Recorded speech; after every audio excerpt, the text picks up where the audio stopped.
অন্তর্বর্তী সরকারের প্রধান উপদেষ্টা এবং শান্তিতে নোবেল বিজয়ী অর্থনীতিবিদ অধ্যাপক ডক্টর মোহাম্মদ ইউনূস লন্ডন সফরের সময় যুক্তরাজ্যের সাবেক সিটি মিনিস্টার ও ক্ষমতাচ্যুত প্রধানমন্ত্রী শেখ হাসিনার ভাগ্নি টিউলিপ সিদ্দিকের সঙ্গে সাক্ষাতের অনুরোধ প্রত্যাখ্যান করেছেন।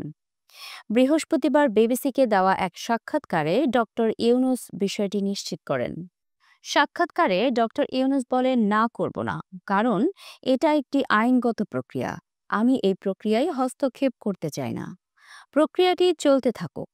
দুর্নীতির অভিযোগের পরিপ্রেক্ষিতে টিউলিপ সিদ্দিকের আগে এক চিঠিতে ডক্টর ইউনূসের সঙ্গে সাক্ষাতের অনুরোধ জানিয়েছিলেন। চিঠিতে তিনি উল্লেখ করেন, দুর্নীতি দমন কমিশনের অভিযোগের ফলে তার বিরুদ্ধে যে ভুল বোঝাবুঝি সৃষ্টি হয়েছে তা পরিষ্কার করার জন্য তিনি ডক্টর ইউনূসের সঙ্গে আলোচনায় বসতে চান।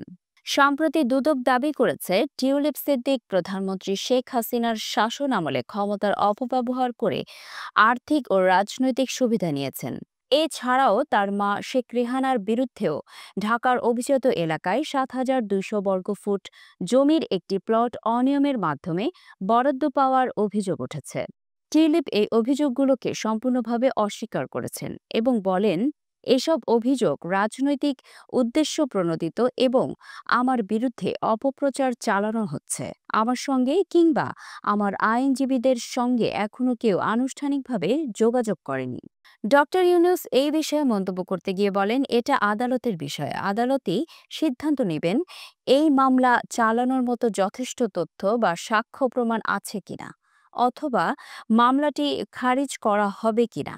টিউলিপ যদি বাংলাদেশে কোনো অপরাধের দোষী প্রমাণিত হন, তাহলে তাকে প্রত্যর্পণ চাওয়া হবে কিনা এমন প্রশ্নের জবাবে ডক্টর ইউনূস বলেন, যদি এটি আইনি প্রক্রিয়ার অংশ হয় তাহলে অবশ্যই। এই ঘটনা লন্ডন বাংলাদেশ রাজনৈতিক অঙ্গনে নতুন করে আলোচনার জন্ম দিয়েছে। তবে ডক্টর ইউনূস স্পষ্ট করেছেন, তিনি আইনি প্রক্রিয়ায় হস্তক্ষেপ করবেন না এবং বিচার ব্যবস্থার স্বাধীনতা বজায় রাখবেন।